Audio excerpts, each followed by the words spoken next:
बघूया बातम्यांचा वेगवान आढावा मुलुख महाराष्ट्र सुपरफास्ट। चंद्रपूर जिल्ह्यात विजांच्या कडकडाटासह जोरदार पाऊस बरसला। अचानक आलेल्या पावसानं बाजारपेठेतल्या व्यापाऱ्यांची एकच तारांबळ उडाली। वादळी वाऱ्यासह झालेल्या पावसानं उभ्या पिकाचं नुकसान झालं। नांदेड जिल्ह्यात पुन्हा एकदा अवकाळी पावसानं हजेरी लावली आहे। वादळी वाऱ्यासह गारपीट झाल्यानं शेती पिकासह भाजीपाला आणि फळबागांचं नुकसान झालं। वादळी वाऱ्यानं लग्न मंडप सुद्धा उडून गेला, त्यामुळे वराड्यांची तारांबळ उडाली। पालघर जिल्ह्यात उद्यापासून पुन्हा पुढील 4 दिवस अवकाळी पावसाची शक्यता हवामान खात्याने वर्तवली आहे। 28 नोव्हेंबर ते 2 डिसेंबर पर्यंत जिल्ह्यात पावसाची संततधार राहण्याचा अंदाज आहे। त्यामुळे भात उत्पादक शेतकऱ्यांसह मिरची उत्पादक शेतकरी आणि वीटभट्टी व्यावसायिक अडचणीत येणार आहेत। अकोला जिल्ह्यात विजेच्या कडकडाटासह पावसाचा जोर सुरूच आहे। सतत कोसळणाऱ्या पावसानं अनेक भागात पिकाचं नुकसान झालंय। असं असतानाही पावसामुळे गहू हरभरा पिकाला पोषक वातावरण तयार झालंय, तर सततच्या पावसानं कपाशी तूर कांद्याचं नुकसान झालंय। सांगली शहरासह जिल्ह्यातल्या ग्रामीण भागाला अवकाळी पावसानं झोडपून काढलंय। या पावसामुळे द्राक्ष बागांचं नुकसान होणार असून द्राक्षांवर रोगाचा प्रादुर्भाव होण्याची भीती व्यक्त होतीये। धुळे जिल्ह्यात अवकाळी पावसानं कापूस पिकाचं मोठं नुकसान झालंय। वेचणीला आलेला कापूस ओला झाल्यानं तो आता कवडीमोल किमतीत शेतकऱ्यांना विकावा लागणार आहे। लोकसभेच्या निवडणुकीमध्ये महायुतीच्या 45 पेक्षा जास्त जागा निवडून आणण्यासाठी संवाद यात्रा काढण्यात येत असल्याचे बावनकुळेंनी स्पष्ट केले। गारपीट आणि अवकाळी पावसानं नुकसान झालेल्या शेतकऱ्यांना मदत मिळावी यासाठी नागपूर अधिवेशनात हा प्रश्न उपस्थित करणार असल्याचं त्यांनी स्पष्ट केलं। मराठी पाट्यांच्या मुद्द्यावरून मनसे पुन्हा आक्रमक झाली आहे। या विषयावर राज्य सरकारच्या बोटचेप्या भूमिकेकडे राज ठाकरेंनी लक्ष वेधलं। हे सरकार अनेक मुद्द्यांवर केवळ तोंडच वाजवत असल्याचा टोला त्यांनी हाणला। बाळासाहेबांचे विचार बोलायचे, मात्र मराठीबद्दल काही करायचं नाही, असा हल्लाबोल त्यांनी केला। मुख्यमंत्री एकनाथ शिंदे आज तेलंगणाच्या विधानसभा निवडणुकीच्या प्रचारासाठी आदिलाबाद इथं पोहोचले। मुख्यमंत्री एकनाथ शिंदे यांनी आदिलाबाद इथं कार्यकर्त्यांना संबोधित केल्यानंतर रोड शो केला आणि जाहीर सभाही घेतली। मुख्यमंत्र्यांच्या सभेला आणि रोड शोला मोठ्या प्रमाणात नागरिक उपस्थित होते। निफाडमध्ये 10 ते 12 हजार हेक्टर जमिनीवर अवकाळीनं नुकसान केलंय। त्यात कांदा, टोमॅटो, द्राक्ष, मक्याचं सर्वाधिक नुकसान झाल्याचं मदत पुनर्वसन मंत्री अनिल पाटील यांनी सांगितलं। सरकार शेतकऱ्यांच्या पाठीशी असून खास पॅकेज देण्यासंदर्भात मुख्यमंत्र्यांशी चर्चा करणार असल्याचं त्यांनी स्पष्ट केलं। दुकानांवर अमराठी पाट्या लावणाऱ्या व्यापाऱ्यांवर मुंबई महानगरपालिकेनं कारवाई सुरू केली आहे। आजपासून दुकान आणि आस्थापनांवर मराठीमध्ये ठळक अक्षरात नामफलक लावणं बंधनकारक असणार आहे। त्यासाठी 2 महिन्यांची मुदत देण्यात आली होती, तरीही ज्यांच्या दुकानांवर मराठी पाट्या नसतील त्यांच्यावर कारवाई करण्यात येते। भंडारा जिल्ह्याच्या लाखांदूर इथं नॅचरल ग्रोवर साखर कारखान्याच्या पहिल्या गाळप हंगामाचा शुभारंभ खासदार प्रफुल्ल पटेल यांच्या हस्ते पार पडला। 2014 पासून हा साखर कारखाना बंद पडला होता। प्रफुल्ल पटेल यांच्या प्रयत्नांनी हा कारखाना पुन्हा सुरू झालाय। जिल्हा बँक आर्थिक फसवणूक प्रकरणात ठाकरे गटाचे उपनेते अद्वै हिरे यांना दिलासा मिळालेला नाहीये। हिरे यांचा जामीन अर्ज मालेगाव न्यायालयानं फेटाळल्यानं त्यांच्या अडचणीत वाढ झाली। आरक्षणाच्या मुद्द्यावरून कोळी समाज बांधव चांगलेच आक्रमक होत असल्याचं दिसून आलंय। आदिवासी विकास मंत्री डॉक्टर विजयकुमार गावित मुंबईत आले असता आंदोलनासाठी जाणाऱ्या कोळी समाज बांधवांनी त्यांना घेराव घातला। कोळींना आदिवासी असल्याचं जात प्रमाणपत्र का दिलं जात नाही, असा सवाल विचारण्यात आला। राष्ट्रवादी काँग्रेसनं आमचं सरकार पाडलं नसतं तर आम्ही नक्कीच मराठा आरक्षण टिकवलं असतं, असं खळबळजनक वक्तव्य माजी मुख्यमंत्री आणि काँग्रेसचे नेते पृथ्वीराज चव्हाणांनी केलं। ते पुण्यात बोलत होते। सोलापुरात प्रहार संघटनेचे कार्यकर्ते महापालिका आयुक्तांच्या दालनात घुसले। कोविड काळात ठेकेदारानं केलेल्या गैरकारभाराच्या विरोधात प्रहार संघटना आक्रमक झाली आहे। कोविड काळातील 60 टन कचरा जमिनीत पुरल्यानं नागरिकांच्या आरोग्याला धोका निर्माण झाल्याचा आरोप करत ठेकेदारांवर कारवाई करण्याची मागणी करण्यात आली आहे। नियुक्तीपत्र देऊन सेवेत कायम करून घेण्याच्या मागणीसाठी महावितरणच्या कंत्राटी कामगारांनी जळगाव जिल्हाधिकारी कार्यालयासमोर धरणं आंदोलन केलं। आर्थिक पिळवणूक करणाऱ्या ठेकेदारांवर कारवाई करण्याची मागणी यावेळी करण्यात आली। शासकीय सेवेत सामावून घ्या आणि कंत्राटी कर्मचाऱ्यांना समान वेतन लागू करा, या मागण्यांसाठी बीडमध्ये आरोग्य विभागाच्या कर्मचाऱ्यांनी काम बंद आंदोलन केलं। यावेळी बीड जिल्हाधिकारी कार्यालयाच्या समोर धरणं आंदोलन करत निवेदन देण्यात आलं। महाराष्ट्र राज्य संगणक परिचालक संघटनेच्या वतीनं चंद्रपूर शहरातून मोर्चा काढण्यात आला। जिल्हा परिषदेच्या समोर समारोप या मोर्चाचा करण्यात आला। संगणक परिचालकांच्या वेतनात वाढ करण्याची मागणी यावेळी करण्यात आली। शेतकऱ्यांच्या प्रश्नावरून रविकांत तुपकर पुन्हा एकदा आक्रमक झाले। तुपकरांनी सरकारला दिलेला 28 तारखेचा अल्टिमेटम संपलाय, त्यामुळे आता मंत्रालयाचा ताबा घेण्यासाठी तुपकर मुंबईकडे रवाना झाले। रविकांत तुपकर यांना राज्य सरकारनं उद्या चर्चेसाठी निमंत्रित केलंय। उपमुख्यमंत्र्यांच्या उपस्थितीत ही बैठक होणार आहे। उद्या चर्चेला जाणार असून निर्णय शेतकऱ्यांच्या बाजूने झाला तर ठीक, नाहीतर शेतकरी मंत्रालयाचा ताबा घेणार, अन्नत्याग आंदोलन सुरूच राहणार असा इशारा तुपकरांनी दिलाय। बीड जिल्ह्यातल्या 82,000 शेतकऱ्यांना अजून पीक विमा मिळालेला नाहीये, त्यामुळे आधी पीक विमा द्या, मग शासन आपल्या दारी कार्यक्रम घ्या असं म्हणत शेतकऱ्यांनी बीड जिल्हाधिकारी कार्यालयाच्या समोर आंदोलन केलं। बीड जिल्हाधिकारी कार्यालयासमोर सामाजिक कार्यकर्त्यांनी घोषणाबाजी करत सरकारचं लक्ष वेधण्याचा प्रयत्न केला। जिल्ह्यात दुष्काळ जाहीर करावा, अवकाळी पावसानं नुकसान झालेल्या शेतकऱ्यांना नुकसान भरपाई द्यावी ही मागणी करण्यात आली। सकल धनगर समाजाच्या वतीनं धनगर आरक्षणाच्या मागणीसाठी छत्रपती संभाजीनगर जिल्ह्यातल्या सिल्लोड शहरातल्या पुण्यश्लोक अहिल्याबाई होळकर या चौकात रास्ता रोको आंदोलन करण्यात आलं। आरक्षणासंदर्भात निर्णय न झाल्यास तीव्र आंदोलनाचा इशारा देण्यात आला। आरक्षित तिकीट काढूनही चेन्नईहून अहमदाबादकडे जाणाऱ्या नवजीवन एक्सप्रेसमध्ये जागा न मिळाल्यानं संतप्त झालेल्या प्रवाशांनी धरणगाव रेल्वे स्थानकात रेल रोको केला। त्यामुळे प्रवाशांनी रेल्वे रुळावर बसून रेल रोखून धरली। ग्रामीण भागातील रोजगार हमी योजनेची कामं सुरू करा, जलजीवन मिशन योजनेची काटेकोर अंमलबजावणी करा यासह विविध 14 मागण्यांसाठी भारतीय कम्युनिस्ट पक्षानं विक्रमगड तहसील कार्यालयासमोर ठिय्या आंदोलन केलं। वारंवार मागण्या करूनही पालघर जिल्हा प्रशासन या मागण्यांकडे दुर्लक्ष करत असल्याचा आरोप करण्यात आला। गोंदियात भर पावसात ग्रामपंचायत संगणक परिचालकांनी एकदिवसीय धरणं आंदोलन केलं। मानधनात वाढ करावी या मागणीसाठी आंदोलन करण्यात आलं।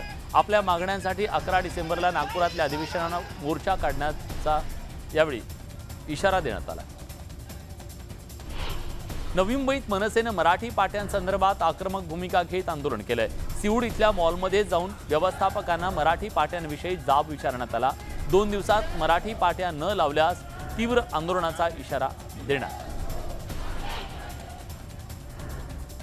अहमदनगर शहरामध्ये रस्त्याची दुरवस्था झाली आहे। वर्षानुवर्ष रस्त्यांवर खर्च होतो, मात्र वर्षभरात रस्ते पुन्हा खराब होतात। यात आता पावसानं रस्ते पुन्हा खराब झाले।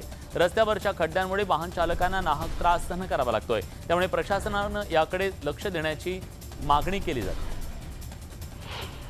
खडकवासला धरणावर असलेल्या मुठा उजवा कालव्याची दुरवस्था झाली आहे। वरवण ते पाटस दरम्यान या कालव्याला जागोजागी मोठी भगदाडं पडल्याचं दिसून येत आहे, त्यामुळे मोठ्या प्रमाणात पाणी गळती होती आहे।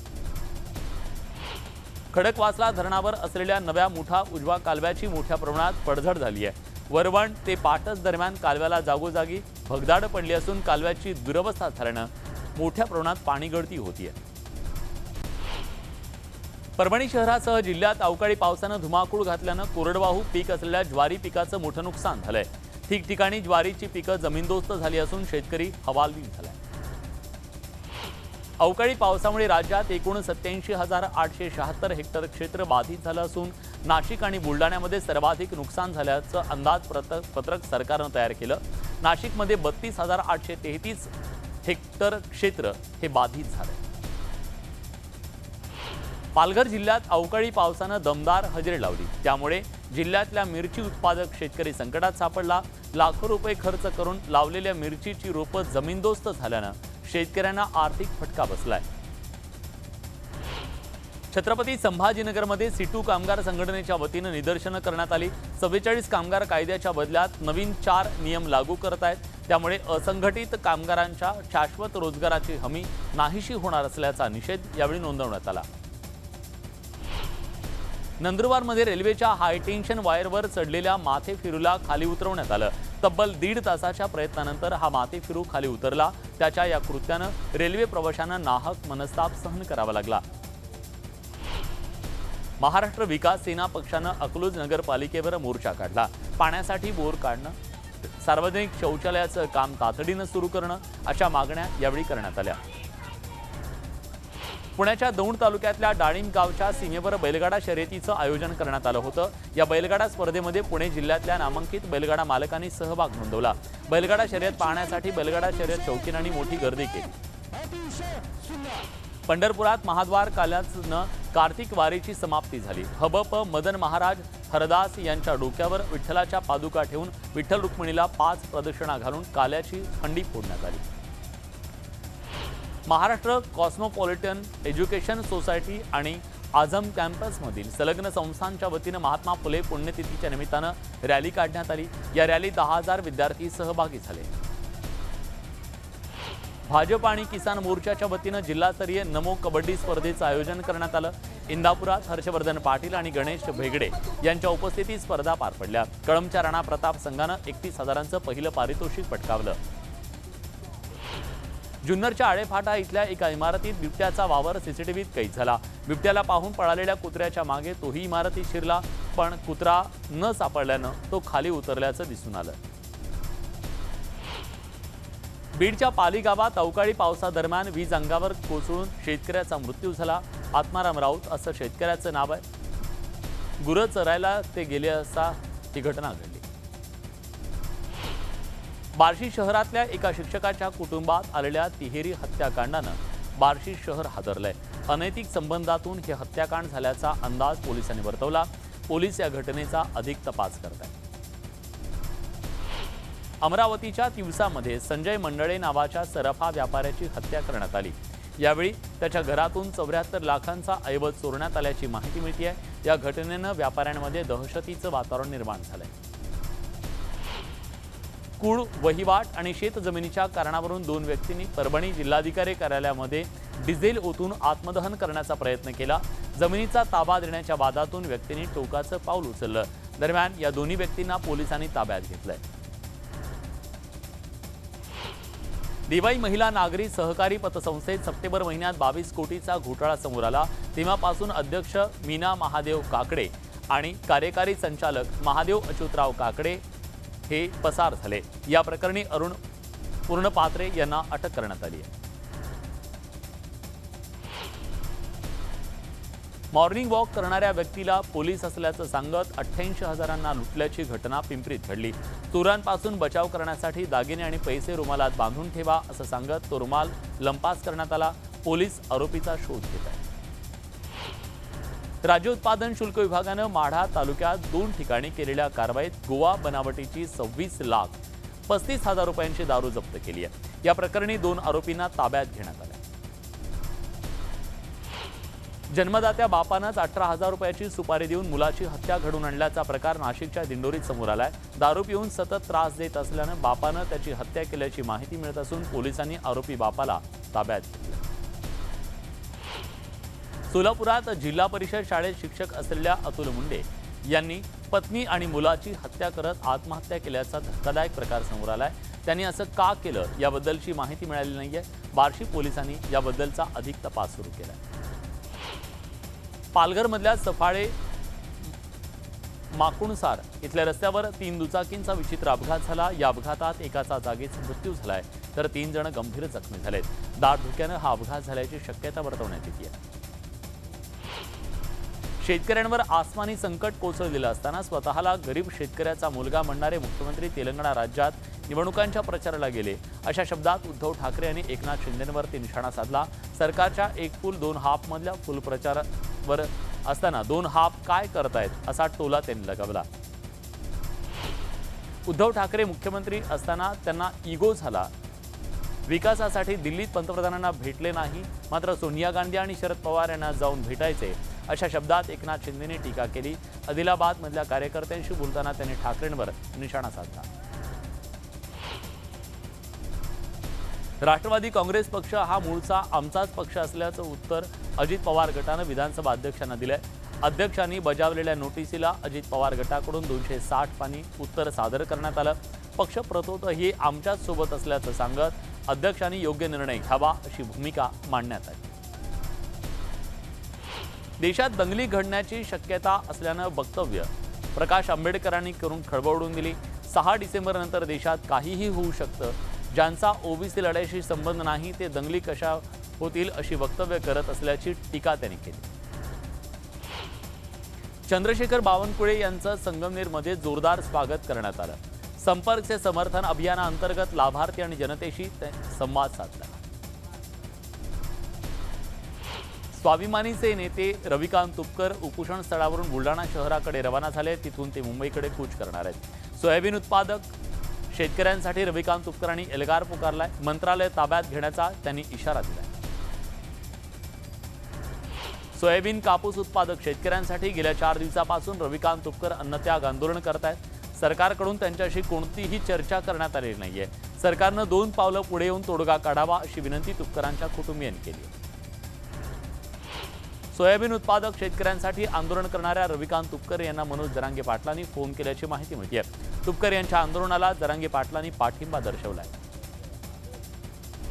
सोयाबीन आणि कापूस प्रश्नी शेतकरी नेते रविकांत तुपकर यांनी सोमठाणा गावात गेल्या 4 दिवसापासून अन्नत्याग आंदोलन सुरू केले। या आंदोलनाला अवकाळी पावसाचा फटका बसला। आंदोलनाचा मंडप पूर्णपणे कोसळला, त्यामुळे आंदोलकांना मंदिराचा आधार घ्यावा लागतो। भाजपच्या प्रमोद जठार यांनी रत्नागिरी सिंधुदुर्गात प्रचाराला सुरुवात केल्यानं संभ्रम निर्माण झाला। त्यानंतर संभाव्य असणं काही गैर नाही, पक्षानं तिकीट दिलं तर ठीक, नाही दिलं तर नाराजी नाही असं वक्तव्य जठारांनी केलं। पक्ष जो उमेदवार देईल त्याला निवडून आणण्यासाठी प्रयत्न करणार असल्याचं त्यांनी सांगितलं। आमदार रोहित पवार यांची युवा संघर्ष यात्रा हिंगोली दाखल झाली आहे। यावेळी रोहित पवार यांनी अवकाळी पावसानं नुकसान झालेल्या शेताची पाहणी केली। कापसाच्या शेतात जाऊन शेतकऱ्यांना धीर दिला। सातत्यानं दहशतवादाचा मुद्दा उपस्थित करून केसरकर राणेंच्या विरोधात लढले। दहशतवादाचं कारण पुढे करत राष्ट्रवादीतून शिवसेनेत गेले। मग आता राणेंना भेटल्यावर तो दहशतवाद संपला का असा सवाल भाजपच्या राजन तेलींनी उपस्थित केलाय। निवडणूक जवळ आली की केसरकरांना भाजपचे नेते आठवतात असा टोला त्यांनी लगावला। मनोज जरांगे पाटील यांची 5 डिसेंबरला अकोल्याच्या चरणगाव इथं जाहीर सभा आयोजित करण्यात आली आहे। सकाळी 11 वाजता ही सभा होणार आहे। याकरता चरणगाव इथं सुमारे 100 एकरावर पार्किंग आणि सभेची व्यवस्था करण्यात आली आहे। मराठा आरक्षणासाठी नेत्यांना गावबंदी करणारे हे पहिलं गाव होतं। जरांगे पाटलांची 4 आणि 5 डिसेंबरला जळगावात जाहीर सभा होणार आहे। त्या पार्श्वभूमीवर मराठा समाजाची बैठक संपन्न झाली। लोकसभा निवडणुका जाहीर होण्यासाठी राजकीय पक्षांची जोरात तयारी सुरू झाली आहे। मावळ लोकसभेत शिवसेनेचे मावळचे खासदार श्रीरंग बारणे यांनी उमेदवारी जाहीर केली आहे, तर दुसरीकडे भाजपचे माजी मंत्री बाळा भेगडे यांनीही पक्षानं सांगितल्यास निवडणूक लढवू असं सांगून शड्डू ठोकलाय। राज्याचे शालेय शिक्षण मंत्री दीपक केसरकर यांनी सिंधुदुर्गातल्या सोनुर्ली जत्रोत्सवाला भेट दिली। यावेळी केसरकर यांनी सपत्नीक देवीचं दर्शन घेतलं। महाराष्ट्रातील जनतेला सुखी समृद्धी करण्याचं त्यांनी देवीला साकडं घातलं। अमरावतीत पीक विमा कंपनीला कृषी सचिवांनी फटकारलंय। जिल्ह्यातील 41 महसूल मंडळांना पीक विमा अग्रिम देण्याच्या सूचना देण्यात आल्या होत्या, मात्र कंपन्यांकडून टाळाटाळ होत असल्यानं विमा कंपनीच्या प्रतिनिधींना चांगलंच धारेवर धरण्यात आलं। छत्रपती संभाजीनगरमध्ये धनगर समाजाच्या वतीनं रास्ता रोको करण्यात आला। धनगर समाजाचा एसटी प्रवर्गात समावेश करावा या मागणीसाठी चिकलठाणा चौकात तासभर रास्ता रोको करण्यात आला। बुलढाण्याच्या 13ही तालुक्यात पावसानं दमदार हजेरी लावली आहे। गारपिटीमुळे शेतकऱ्यांच्या शेतात रब्बीचं पीक पूर्णतः भुईसपाट झाले। या नुकसानीच्या पाहणीसाठी प्रतापराव जाधव यांनी बांधावर जात हजेरी लावली। शेतकऱ्यांना दिलासा दिला, धीर दिला। धुळे नागपूर राष्ट्रीय महामार्गावरच्या अमळनेर चौफुलीजवळ ट्रक अडवून तब्बल 29 लाख रुपयांच्या मुद्देमालाची लूट करणाऱ्या टोळीचा छडा लावण्यात तालुका पोलिसांना यश आलंय। घटनेच्या नंतर पोलिसांनी तात्काळ नाकाबंदी करत अवघ्या 5 तासात 4 आरोपींना अटक करत त्यांच्याकडून 29 लाखांचा मुद्देमाल हस्तगत करण्यात आलाय। यंदा परभणीमध्ये अत्यल्प पाऊस झाल्यानं तीव्र दुष्काळ परिस्थिती आहे। येणाऱ्या काळात पाण्याचं संकट गहिरं होणार आहे। याविषयी जनजागृती करण्यासाठी परभणी जिल्ह्यातल्या दुसलगाव इथं जनजागृती रॅली काढण्यात आली। पाण्याच्या काटेकोरपणे वापर आणि नियोजन करण्यासंदर्भात मार्गदर्शन करण्यात आलं। वादळी वारा आणि विजेच्या कडकडाटासह झालेल्या अवकाळी पावसानं छत्रपती संभाजीनगरमधल्या पाणी पुरवठ्यात पुन्हा व्यत्यय आलाय। जायकवाडीतला पारोळा, ढोरकीन, नक्षत्रवाडी इथला वीज पुरवठा खंडित झाल्यानं 2.5 तास पाणी पुरवठा बंद झाला। त्यामुळे शहरात उशिरानं पाणी पुरवठा झाला। मदत आणि पुनर्वसन मंत्री अनिल पाटील यांच्या नाशिक दौऱ्याला सुरुवात झाली आहे। अवकाळी पाऊस आणि गारपिटीने झालेल्या नुकसानीची ते पाहणी करत आहेत। हवामान खात्याकडून गोंदिया जिल्ह्याला येलो अलर्ट देण्यात आलाय। अवकाळी पावसाने जिल्ह्यातला कापून ठेवलेला धान खराब होण्याची भीती व्यक्त करण्यात येते। भंडारा जिल्ह्यात अवकाळी पावसाने हजेरी लावली आहे। वातावरणातल्या बदलानं तूर पिकाला मोठा फटका बसला, तर हवेतल्या गारव्यानं भर दिवसाही लोक शेकोटी पेटवताना दिसत आहेत। यवतमाळच्या पुसद तालुक्यातल्या पारडीमध्ये झालेल्या अवकाळी पावसानं नाल्याला पूर आला। या पावसानं कापूस, तूर आणि भाजीपाला पिकाचं मोठं नुकसान झालंय। उत्तराखंडमधल्या उत्तरकाशीत बचाव कार्य अंतिम टप्प्यात आलंय। आता काही मीटर खोदकाम शिल्लक आहे। या बोगद्यातून कधी मजुरांना बाहेर काढलं जाऊ शकतं। 41 मजूर गेल्या 17 दिवसापासून मृत्यूच्या दाढेत अडकलेत। सिल्क्या राय या बोगद्यात अडकलेल्या मजुरांच्या सुटकेसाठी एकीकडे प्रयत्नांची शर्त सुरू असताना दुसरीकडे जिओच्या कर्मचाऱ्यांनी एक महत्त्वाची भूमिका बजावली आहे। खडकाळ डोंगराळ भागात जिथं वाहनं पोहोचणं सुद्धा मुश्किल होतं, अशा ठिकाणी जिओनं फक्त 12 तासात व्हॉइस आणि डेटा सर्व्हिस आव्हानात्मक वेळेत पूर्ण केली आहे। ज्या ठिकाणी वीज आणि विजेचे खांब सुद्धा नाही आहेत, अशा स्थितीत ही सेवा उभारून बचाव कार्यात मोलाचं योगदान दिलंय। रणबीर कपूरच्या ॲनिमलनं रिलीज आधीच ॲडव्हान्स बुकिंगमध्ये कोट्यवधींची कमाई केली आहे। या सिनेमाच्या ॲडव्हान्स बुकिंगमध्ये तब्बल 2 लाख तिकीटं विकली गेली असून 6.4 कोटींची कमाई झाली आहे। हिंदी, तमिळ आणि तेलुगू या भाषेत हा सिनेमा रिलीज होणार आहे। कोसला 100रातील 99 या चित्रपटाची घोषणा करण्यात आली आहे। या सोहळ्याला कोसला कादंबरीचे लेखक भालचंद्र नेमाडे उपस्थित होते। आदित्य राठी आणि गायत्री पाटील दिग्दर्शित या चित्रपटात सयाजी शिंदे प्रमुख भूमिका साकारणार आहेत।